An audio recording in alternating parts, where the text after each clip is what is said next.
Now, another thing that he did while he's travelling around the country, of course, you've all heard about the whole snakes thing in Ireland. I'm sure you've all heard about. There's no snakes in Ireland, and that's actually completely untrue. There actually are snakes in Ireland, but they're mainly escapees.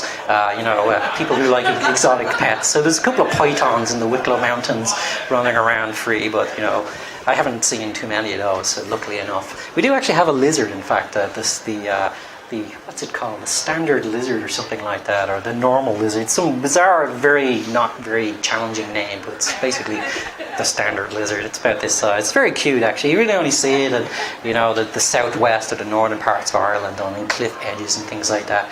But anyway, so St. Patrick is known for getting rid of the snakes in Ireland, and this is really just sort of symbolism for the older faiths, the pagan faiths, the older ways. They saw that anything to do with the older ways had to do with Satan, and therefore serpents, and so you get the picture. So anyway, so St. Patrick was deciding that he needed to do a bit of a fast, and he thought 40 days and 40 nights, that'll be grand.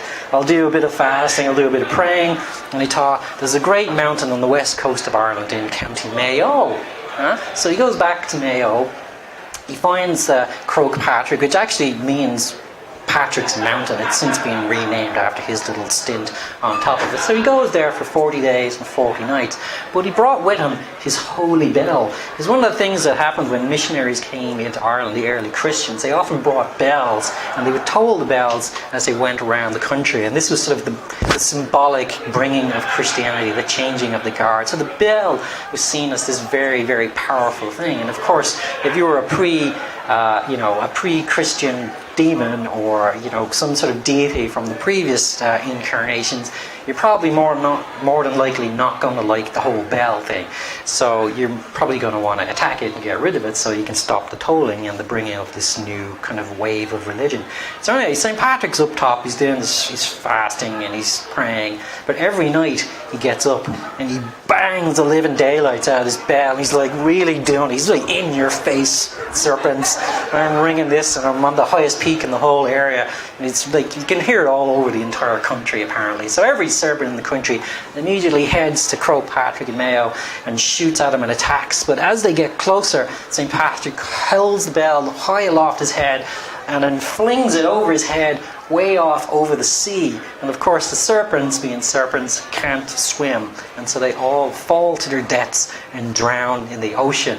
Now, as luck would have it, there was a couple of friendly angels who just happened to be hanging around the sea at that particular time, and they would grab the bell and bring it back to them. And then the next night he would repeat this process until the entire country was rid of serpents and snakes. And so that's how St. Patrick became the main dude, the patron saint of Ireland.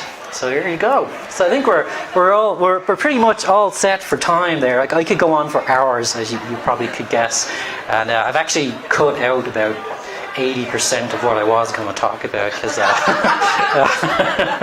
so you'll have to come back again for the next talk. I'll try and pick up from where I was.